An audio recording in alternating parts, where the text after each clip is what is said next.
a position at Bethel Seminary, and I was the secretary in the Office of Field Education and Placement for the director of the program, and that was Leland Eliason at that time. And I had a wonderful 9 years there. That position changed a lot for me, and I was highly encouraged to go to graduate school. Leland sat me down after the first year and said, "You have a real great gift in working with students." And he encouraged me to go through a career assessment testing program, and which I did. And out of that assessment program, it came two things that was recommended for me. Something administratively, such as an elementary school principal, or secondly, working in college student development, which was something I had never thought of, because I was thinking I'd go back to elementary teaching in some capacity. So that piqued my interest, and I started exploring that with some pastoral counseling classes I took at Bethel Seminary, which I loved. And then I enrolled at the University of St. Thomas in an evening and summer program. It took me about 4 years to get my master's degree. And so my position kind of evolved at the seminary over those years, to the point that when Leland left to take a church in California, I, for a school year, became the acting director of field education and placement.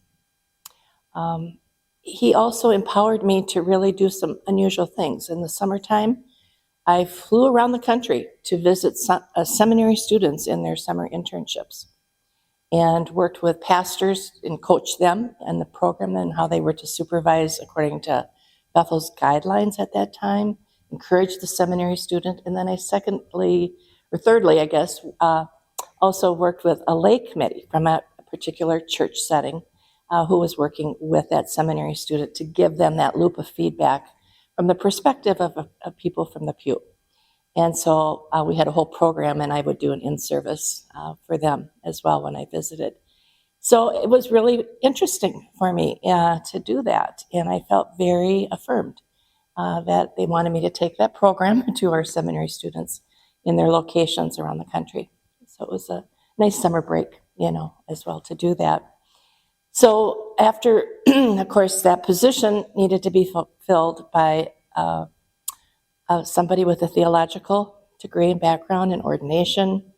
And at that point, they hired Jim Spickelmeyer, who was the campus pastor for Bethel College at that time. And Jim then became my supervisor. I went back to my role as assistant director with him, and again had a wonderful, wonderful working relationship with him. But I could tell that I was kind of at a dead end at Bethel Seminary without that theological background for education, and I wasn't compelled to do that either. And so Jim and I had many conversations about what would be next for me, and I just kind of waited. But my idea was to leave Bethel at that point after 9 years and go somewhere else. I didn't know where. In the spring of 1985, I got a call unexpectedly from Marilyn Starr, who was the Dean of Women. I didn't really know her all that well, but she took me to lunch. And at that point during the lunch, she told me she was retiring at the end of that school year. And she had kind of heard about me through the Bethel grapevine, I guess. And so she slid an application form across the booth to me, and she said, "They need somebody younger. And I think you would be really good. And you should, from what I hear, and I think you should fill this out and apply." And I was like, well, that wasn't really what I was thinking, that I'd go over the hill, to the undergrad program. And I didn't fill it out. But Marilyn was persistent with me and kept calling. She'd walk over from the college, see me, "Have you filled it out yet? They're waiting." So I acquiesced and thought, well, I'll just fill it out and see what happens. And certainly I entered into the interview process that spring. And as the interview process went on, it really started hooking me in my heart. And the last group of interviews I had was with college students, student leaders on campus. And we sat around a table and got acquainted, and they asked me questions. And I thought, this would really be wonderful to work with these students. They're great. And it just was what I was to do, and then I was offered the position. So I came over in the fall of 1985 as the Dean of Women. There was a Dean of Men and a Dean of Students. I don't know if I can really recall the job description they handed me that fall. It was insane. I was the Director of Academic Studies, which eventually became the ASK program, but I led workshops for students who were on academic probation. I was the Director of Counseling over the whole counseling staff. I was a faculty advisor for the Clarion and the roster. I should say administrative advisor. There was a journalism English professor who did that as well. I oversaw and was the advisor to all the student activities program, which they called it campus coordinators at that time. I oversaw all the accommodations for students, whether it was physical accommodations or academic accommodations that they needed. Of course, discipline, working with all the resident directors who worked 10 hours a week in those years, and they had another job. So that was very busy. I was represented in many committees, admissions committee, represented student life to lots of different committees around the campus. I was also in charge of transfer students. Non-traditional students were also under my supervision.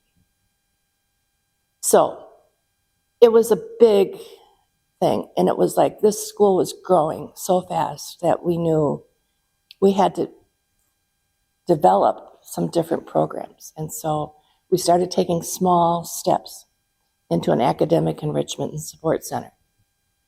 We started to have somebody that was a licensed psychologist to oversee, the counseling program. So we just had to beef this up, because of the growing demands of the school. I think over time in those years, initially, maybe the first 10 years, I was asked to be on the leadership team. We created the freshman year experience, which became what was it called? Freshman seminar, I think, or something like that. I also was asked to be on the team that launched the PACE program, which was the adult completion program, which is the first step that they did in that. And I co-taught the first class every time we started a new cohort group. I co-taught that with Lorraine Idle out of the English department for the PACE program. And I think some other initiatives that I just stepped into because I saw a need was I launched Women's History Month here. I did worked with students in doing alcohol awareness weeks here on campus. Really, we needed a date rape and a sexual harassment policy that took a long time. But we made steps over time, to get that implemented. And I think when the first few years I was here, it was very evident, not that it impacted a lot of people, but it was an important thing to do, is that we were able to get through a non-disciplinary policy for students, especially if they found themselves in a predicament regarding pregnancy. Typically, students had to leave campus if they were pregnant. And then we could also put other things under that as well. People came in and said, this is what I've done. I want to make this right. I want to turn a corner and turn this around, and I need help.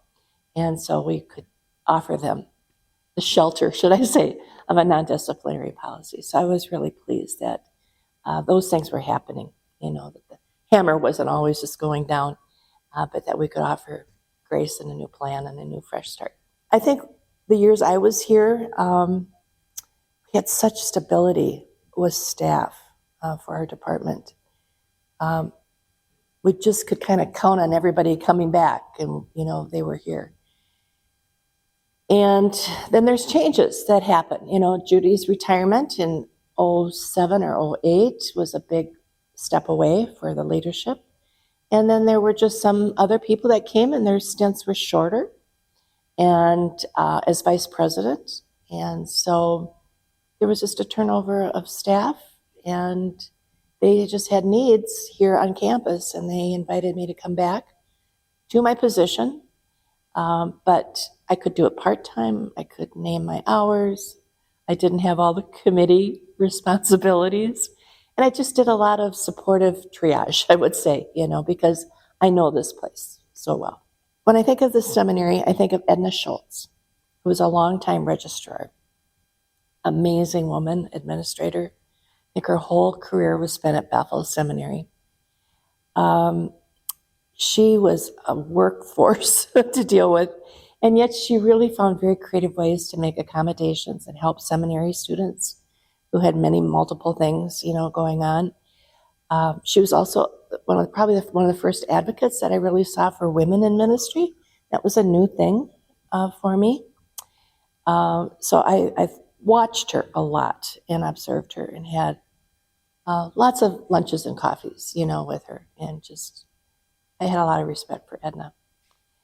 The second person that I thought of at the seminary is Jeanette Bakke, who I think was the first full-time faculty member as a woman. I think she was in the area of Christian education and spiritual formation. Very wise, discerning woman. I didn't work directly, but I watched her. You do a lot by watching people in their work and how she had her voice and her place at the faculty table. I was impressed with that. At the seminary, I also developed friendships with the women that were enrolled in theological education, and understanding the challenges that they were experiencing in those years of being obedient to what they felt was God's call in their life to step into a seminary and get this education, and some of the uphill battles that they had within their own denomination, within their own families, lots of misunderstandings, with people. And so that was wonderful for me. They really touched my life and became friends, to me as well. When I came over here to Bethel College, as it was called at that time, Marilyn Starr, she stuck with me. She was amazing too. She offered lunches and breakfasts with me the first couple of years. Marilyn had a legendary presence on this campus. And that first year, it was, everything at me was like, how are you going to fill Marilyn's shoes? That's a big job. Marilyn is so well respected around here. And I'm 32 years old, and I'm like, well, I'm not going to be Marilyn. I am not Marilyn. I'll find my way. But it was kind of intimidating, for me. But she was a helpful resource in some of those meals we had together. And as I kind of processed this job and the magnitude of, how she coped with all of this, that was part of her job description. And I'm like, this isn't right. This is not going to work as we're having a growing undergrad program here. So Marilyn comes to my mind. The next three are Judy Mosman, Tricia Brownlee, Sherry Mortensen. I would say that the four of us met pretty faithfully for many years, once a week for coffee and for support and for some confidential processing of the challenges that we had. I think we were probably the four administrators those years. I might be wrong, but that's what comes to my mind. And Judy, had an unusual role because she was also my supervisor, in that little quad of women. But Judy and I managed that very well, from supervisor and friend and colleague, as well. But Judy came into student life, and I'm sure she's mentioned this, with a track record of being a faculty member in the education department and director of alumni. And she was really handpicked by George Brushhaber, as president, to lead and to kind of turn around the student life department. And she worked hard, really hard. And she was, I think, the first woman to be a part of that president's council. I don't know what they called it at that time, but everybody that reported to President Brushhaber. And I think she was the only woman probably there for a long time. But Judy had a lot of respect in the constituency beyond Bethel, and then also had a lot of respect, with the faculty as well. So her credibility was very high. So she was an important role model and support for me as well. Tricia Brownlee, who was in the academic dean's area and then became provost area, also was a strong administrator who had been on the faculty at Bethel for a number of years. She had great tenacity. She was strong, with the faculty. I think she had her ups and downs, with her relationships with faculty. She had a tough role, with a lot of strong personalities that would come in and try to fight for their turf and their area, whether it was increasing budgets, decreasing budgets, canceling academic programs and majors. She had a lot of really hard decisions that she had to make. And although she never shared many details, she was very clear, about her confidentiality. But I knew she was going through some difficult things from time to time. You could pick up on it when different programs were canceled and announced, that type of thing. And Sherry Mortensen came with me in the fall of 1985. And Sherry had been a seminary student when I worked at the seminary, so we had a friendship. And so we both came over at the same time, but there weren't the monies to pay Sherry to be full-time in campus ministry. So they put her as a resident director in Getch Hall and then gave her a part-time campus ministries position at that time. So it took a few years for that to happen and for that transition so she could leave being a resident director. That was a hard combination of RD and then trying to do campus ministries, but I felt like she had a lot of energy. She had relational depth with students, and of course living with them was kind of a perk, for that. So she could come into our student life area and say, I'm concerned about this conversation that I had and this student. I want them to come in and talk to you, and I'll come with them. Or it was a nice bridge, because she had a pulse, especially on the freshman area as well. And over time, she launched a very strong discipleship program and began to preach in the college chapel. And I always felt that she was very well received and relatable. The students those years really enjoyed her messages. And then she launched that Sunday evening Vespers with a group of students. I think that's still going on. Got a long legacy. And so she had a vision with her students. I just really want to send the message. I felt very affirmed here over the years. And stepping into some things that were kind of unknown, but they kind of trusted me with those things, even from traveling on behalf of the seminary, which I can look back on that. That was kind of out of the norm, to send somebody from a woman, to meet with pastors and lay people and represent the seminary.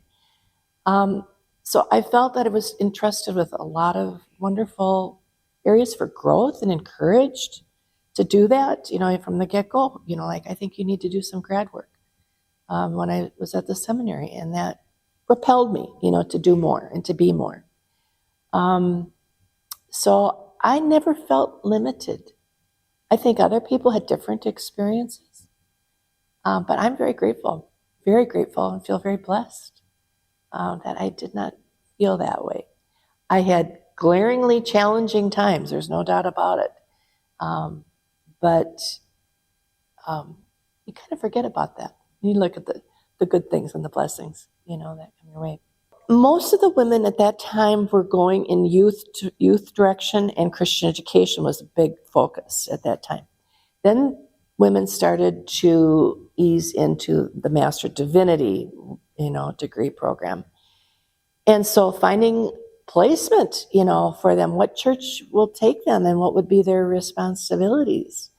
There wasn't a huge push that I have to be ordained at that point. I think that came over time, that they wanted to take that step as their responsibilities in ministry became more pastoral and leadership oriented. But I think there was just a lot of skepticism on the part of the churches, as to really. There were some women that came from, was formerly St. Paul Bible College, became Crown College.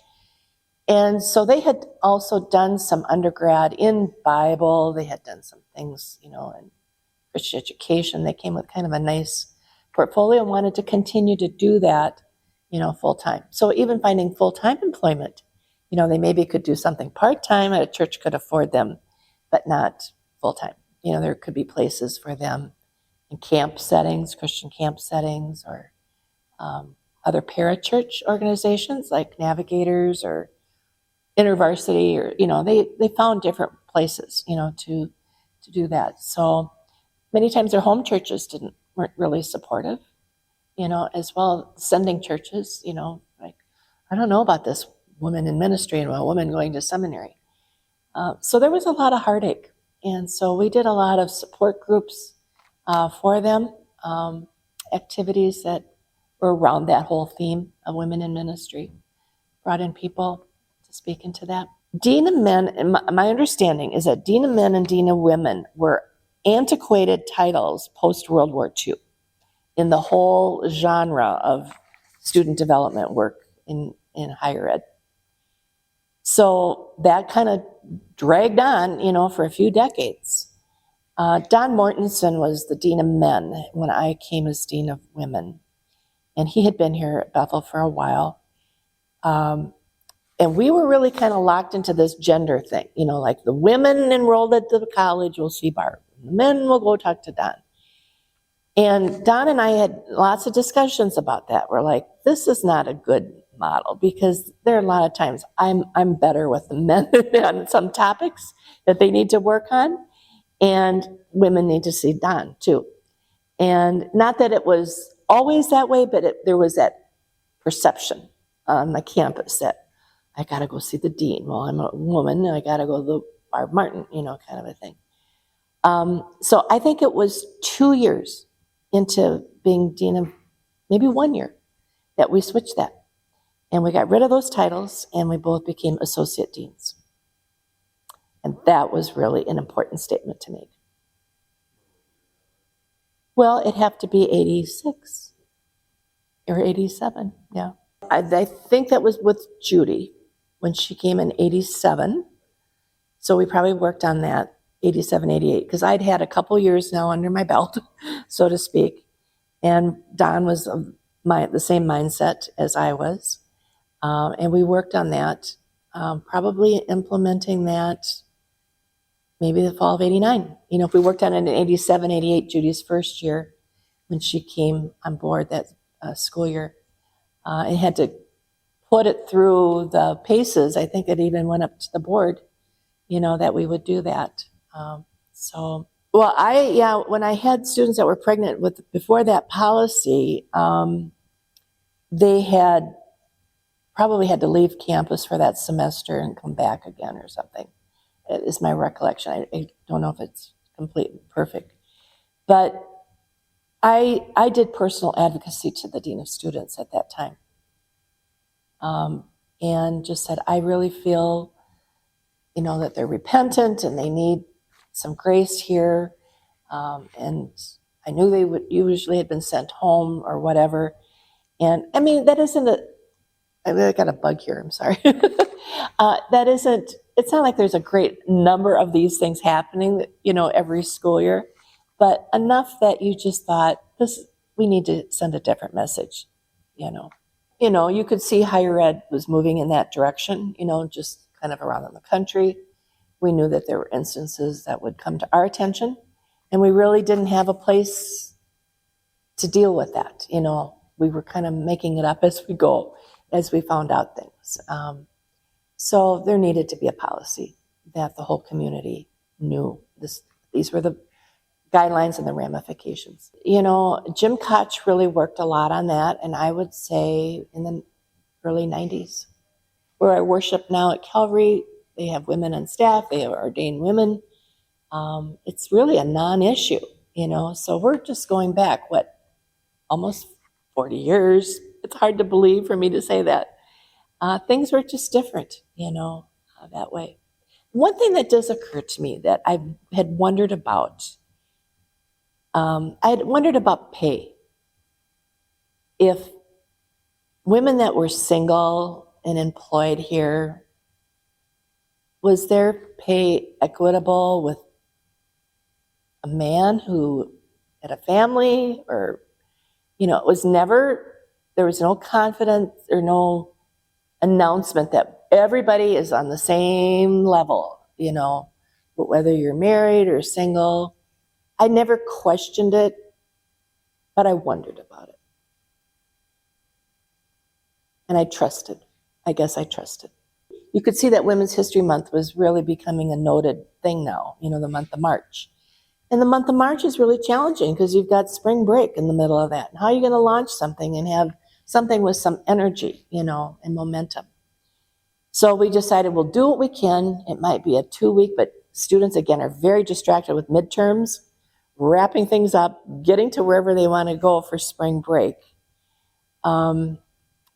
So I just found a group of students, and I got a little help from faculty, and I'm sure Tricia Brownlee threw some money at it to help me fund it.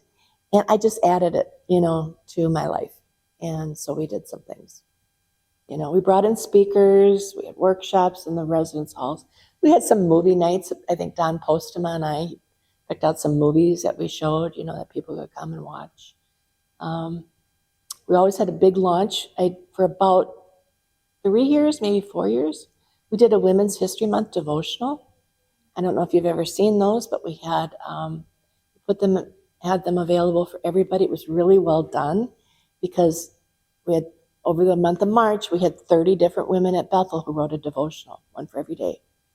And that was really well received, I think, kind of a keepsake, for people. And we really included women at the seminary that were working there, here at the undergrad program, alumni people, graduates that we were in touch with. So it was kind of fun, to do that. I've got a ton of memories and reflections. I would say I cherished the time here, at Bethel. I'm still in touch with many alums, and that is really satisfying, especially some that have some pretty dramatic stories, and it's a privilege to walk with college students at a very important time in their life, developmentally. There's so many decisions that they're making, and to feel like they let you walk with them, during that time was an honor, a privilege to do that. So, I want this place to thrive. I really do. I love Bethel. And now Trinity, where I graduated from, doesn't even exist. They closed the doors last year, which again is very, very sad. And I would never want that for Bethel. So I know I do a lot of reading on higher education and the challenges that are going on right now. And Christian higher education has its own set, of challenges as well. But I love the distinctiveness of this community, what it stood for. But the times are changing too. I know that. And so they need a lot of prayer and wisdom and discernment how we're going to go forward. But I don't want them to walk away from their foundation.